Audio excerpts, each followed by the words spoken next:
menurut saya kondisi ekonomi begini. Wah, saya nggak setuju tuh Pak. Wah, siap-siap aja order hilang itu. Kebanyakan sales kan gitu ya? Iya. Kenapa? Mau menang sendiri.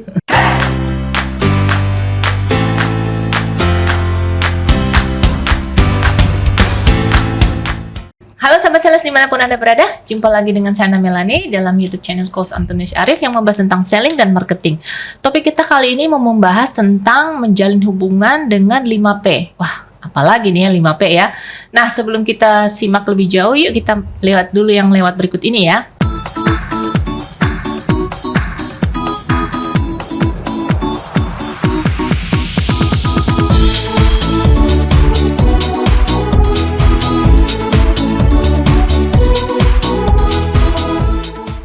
Sebelum Anda lanjut nonton video ini, silakan Anda subscribe, like, dan share kepada teman-teman Anda sehingga channel ini bisa bertumbuh.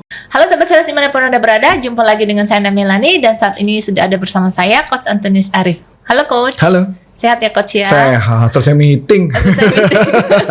Ini kita lagi dikejar-kejar target untuk apa? Rekaman ya. Iya. Meeting pagi-pagi sama perusahaan dengan semuanya presdir. Iya. Direktur semua ya. Dewan seru. chiefnya ya. Executive Committee. Iya. Committee. Executive Council-nya ya. Oke, Coach. Ini nih Coach, seorang sales itu kan perlu menjalin hubungan ya dengan calon customer-nya. Nah, dengar-dengar nih ada menjalin hubungan dengan 5P. Apa itu ya Coach ya? Kan dulu kan kita udah pernah bahas jalin hubungan pakai teknik Ford. Masih ingat ya? Iya. Family, organisasi, rekreasi, dream. Terus ada teknik lagi POGO. People, organisasi, goal, obstacle. Nah, sekarang tekniknya adalah 5P. Wah, apalagi nah, nih, ini Coach? teknik menarik nih. Jadi gini, kan sales itu kan paling sulit tuh kalau kita ketemu pertama dengan customer ngobrol apa itu kan paling susah ya. Iya. Menciptakan percakapannya kan paling sulit. Ada tuh. Ada diem gitu ya. Bingung. Bahkan tadi kayak kita tadi meeting aja dengan 10 director committee termasuk prestir dan direktur-direktur lainnya, kita nggak pernah sampai diem tuh ya, ngobrol terus ya malah bercandaan gitu ya, padahal mereka semua orang-orang level tinggi ya. Nah jadi gini, jadi ada konsep yang paling sederhana. Ini saya dapatkan dari salah satu pakar selling. Ini saya juga amazing sih, teknik ini keren juga. Saya bilang bener juga sih, teknik masuk akal. Nama tekniknya adalah 5P. Nah P yang pertama adalah tekniknya disebut namanya prediction. Prediction berarti memprediksi. Nah, misalkan saya ngobrol nih sama Bu Ana nih, gitu ya. Bu Ana, bagaimana pandangan Bu Ana mengenai belakangan ini nih menjelang Lebaran? Ya, menjelang Lebaran ini penjualan gimana ya menurut Bu Ana? Nah, itu adalah prediksi. Lucunya nanti kan Bu Ana kan ngomong panjang ya. Oh iya, kalau di tempat kami sekalian curhat. Bisa curhat, bisa macam-macam. Nah, kalau dia curhat berarti apa yang harus dilakukan? Kita harus melakukan yang namanya paraphrasing atau mengulangi kata-katanya. Misal contoh nih ya. Itu P yang kedua ya Coach? Belum, masih satu. Ya, belum masih satu nih Bu. Contoh misalkan contoh prospek tadi prediksi.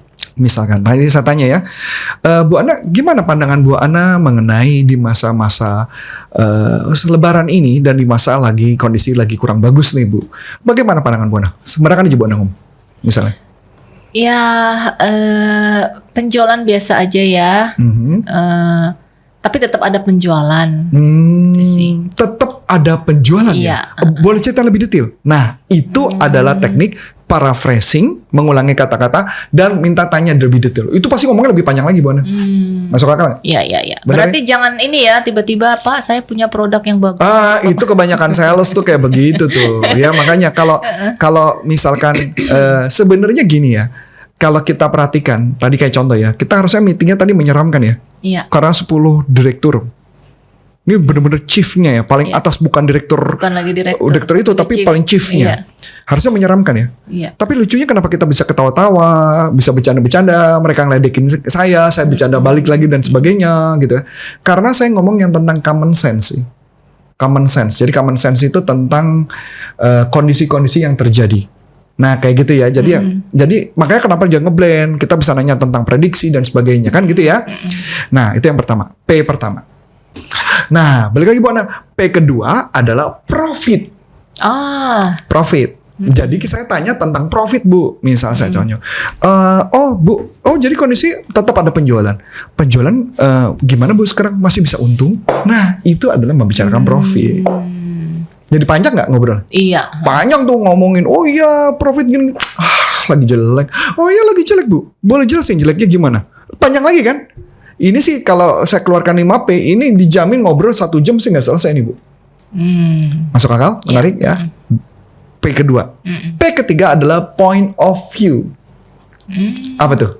Sudut pandang. Jadi misalkan saya bicara nih kayak gini contoh ya. Bu Ana, gimana sudut pandang Bu Ana nih?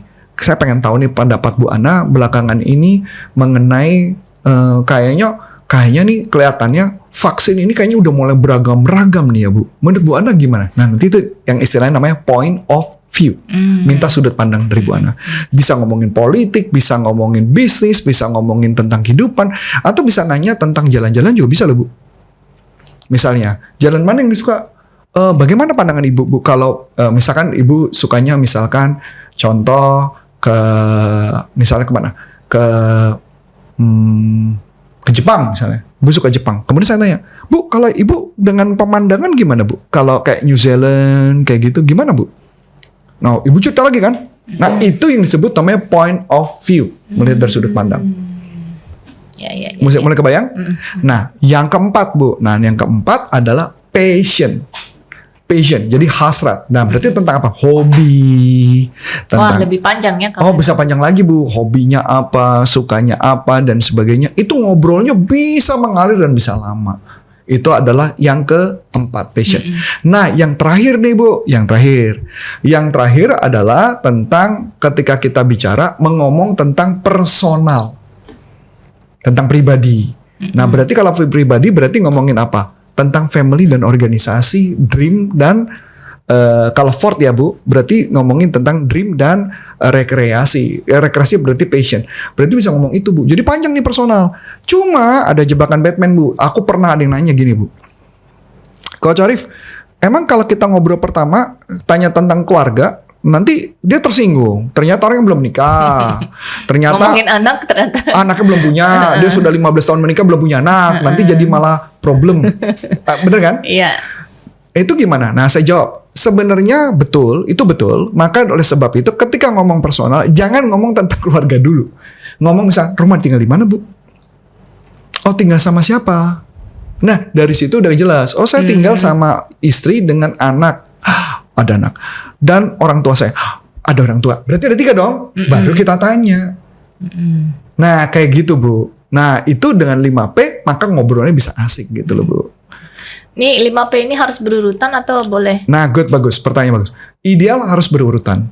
Kenapa? Kalau nggak berurutan, nanti biasanya orangnya tidak akan langsung terbuka. Biasa apalagi berkaitan dengan personal. Ya kan ada kan, memang kita pernah ngalamin kan kayak contoh nih. Kalau misalkan kayak tadi kita meeting sama direktur gitu ya, para direktur perusahaan grup besar. Ini grup besar banget kan, bahkan dunia kan. Pertanyaan menarik, apa kalau kita ngomong personal mereka akan jawabin? Nggak bakalan. Nggak bakal. Coba Ibu tanya. Tinggal diem semuanya. Diem semua karena orang bisnis kan. Iya. Orang bisnis tapi kalau ditanya tentang prediksi, ngomong. Ngomongin tentang point of view pasti ngomong. Ngomongin profit pasti ngomong. Gitu loh Bu. Jadi karena orang-orang hebat layer atas itu pasti bicara mengenai yang kayak gitu Bu. Tentang bisnis. Jadi dengan cara pendekatan prediksi, profit, point of view, baru passion dan baru personal. Berarti apa 5P ini diterapkan kalau misalnya si sales ketemu dengan level C-level atau level bawah? Mungkin manajer ke atas atau Ya, berarti bisa untuk semua level siapapun yang semua ditemuin. level bisa Bu. Semua level bisa. Jadi kalau kita ketemu kayak contoh saya mau lakukan canvassing di pasar gitu. Pakai 5P juga bagus Bu. Pakai 5P keren banget Bu di pasar gitu. Misalnya tanya kita ngobrol. Gimana nih Pak? Belakangan ini kayaknya nih sepi nih. Kalau menurut prediksi Bapak minggu-minggu depan gimana nih Pak? Nah kayak gitu udah ketahuan prediksi kan? Betul nggak? Tapi masih profit dong Pak. Maksudnya? Nah kayak gitu. Maksudnya? Oh dia cerita lagi kan? Nah itu kata kunci. Nah ada satu bagian Ibu yang paling penting. Ketika kita ngobrol, belum tentu mereka mau ngomong dong. Setuju? Gimana cara mancing supaya dia ngomong? Ada teknik namanya verbal gift. Verbal, perkataan, gift, hadiah. Jadi Anda harus memberikan hadiah kepada mereka. Nah, penasaran dong? Hadiahnya kayak apa? Kayak gini contoh. Bu Ana, gimana pandangan Bu Ana? Bu Ana, bagaimana pandangan Bu Ana mengenai kondisi tahun ini? Kalau saya, nah saya kasih dulu hadiahnya. Kalau saya sih melihat tahun ini kelihatannya ekonomi sudah mulai menaik sih. Kelihatannya semua orang udah mulai sibuk. Walaupun memang kondisi 3M, sekarang udah malah 5M ya. Ya, 5M. 5M sekarang sudah mulai digalakkan. Jadi menurut saya kelihatannya akan bertumbuh. Bagaimana pandangan Ibu? Nah, orangnya pasti ngobrol tuh. Itu disebut namanya verbal gift.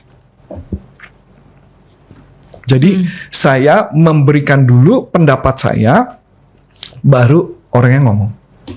Oh, gitu. Tapi hati-hati jebakan ya. Kebanyakan orang verbal gift, kebanyakan Bu. Saya yang ngoceh terus. Enggak, tujuan kita cuma mancing supaya dia ngomong. Kalau dia cuma jawabnya sepatah-sepatah?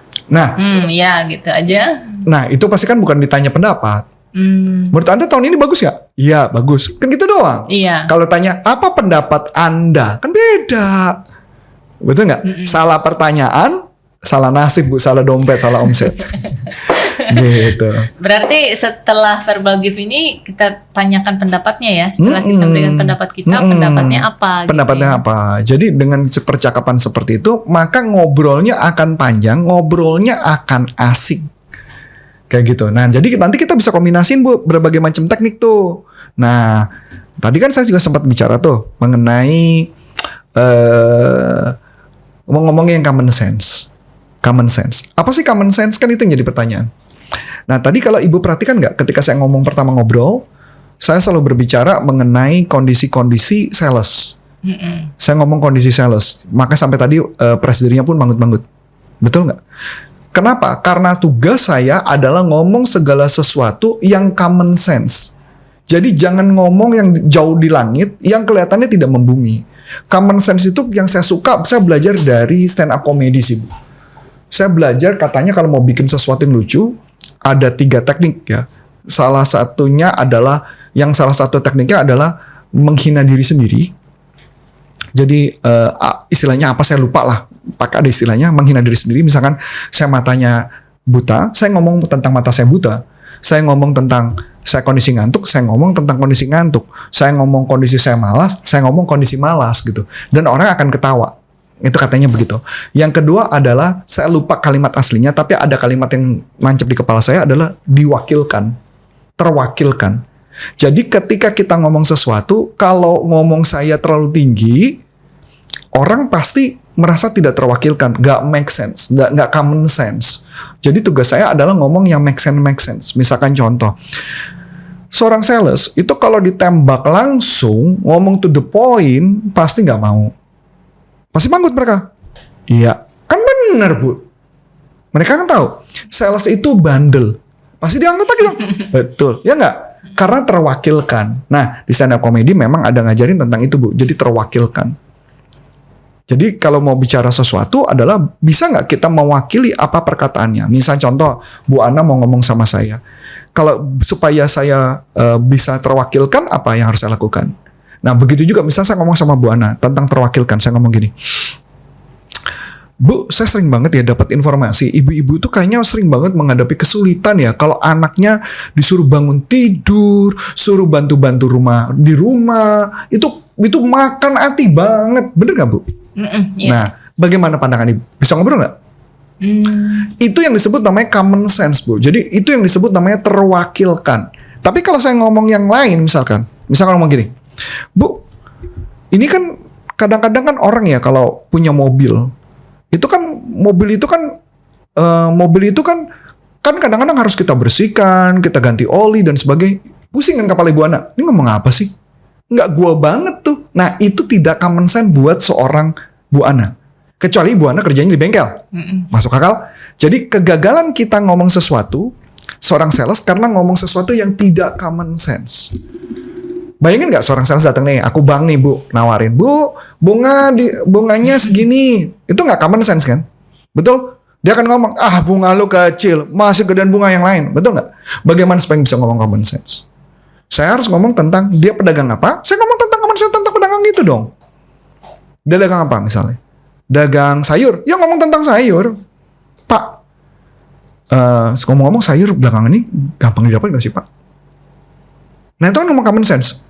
Pusing ya Pak ya? Kadang-kadang kita mau beli sayur, terus kadang-kadang sayurnya kadang-kadang kita salah prediksi, belinya kebanyakan, orang nggak beli, akhirnya kebuang. Pasti manggut, bener banget tuh, curhat nggak? Curhat. Itu yang disebut namanya common sense. Atau istilahnya terwakilkan.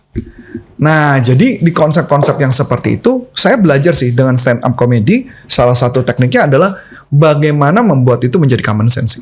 Jadi common sense ngobrolnya akan asik. Menarik ya. Berarti sebenarnya nggak gitu sulit ya Coach ya kalau untuk enggak. Yang penting sih ramah kita di awal ngomongin dan tidak langsung menawarkan produk. Tidak langsung menawarkan produk. Kalaupun saya disuruh presentasi kayak tadi kan saya diminta untuk presentasi, saya pun berbicaranya langsung dikonek-konekkan dengan problem mereka. Betul nggak? Ibu perhatikan tadi ya. Setiap saya satu presentasi saya konekin ke problem. Satu presentasi saya konekin ke problem mereka. Saya tahu kan problem mereka, jadi saya konekin. Jadi misalkan perusahaan itu udah berapa puluh tahun, saya cerita perusahaan itu berapa puluh tahun. Problemnya bukan di selling karena apa? Saya konekin terus tuh. Ya enggak? Saya tahu tadi awalnya saya mau memberikan pelatihan sales, tapi pertanyaannya adalah pasti yakin nggak perusahaan ini 20-an tahun? Nggak mungkin, kan gitu loh. Jadi saya mencari common sense di kepala mereka. Karena kebetulan mungkin kita sudah dapat informasi banyak tentang stakeholder mapping sebenarnya. Ya kan? Stakeholder mapping kan artinya siapa-siapa yang kita ketemui. Kan kita udah tahu dari awal. Yang akan kita ketemuin siapa? Dari awal kan dikebutin ada direktur ini, banyak banget tadi kan. Seumur hidup saya baru kali ini meeting dengan 10 orang direktur loh. 10 orang direktur, jadi jagoan-jagoan semua dikumpulin dalam satu ruangan. Ini baru pengalaman pertama saya sih Bu. Selama ini biasanya cuma hanya 2-3 orang. Ini enggak, kita dikeroyok 10 ya. Dikeroyok 10 belum ditambah yang HRD-nya ya. Seru gitu. Ya Coach ya. Oke, berarti 5P ini sahabat sales kita mesti kuasai 5-5-nya Coach ya, dan mesti berurutan ya. Nggak bisa lompat-lompat ya. Tidak boleh loncat. Dan jangan lupa ada verbal gift-nya Bu.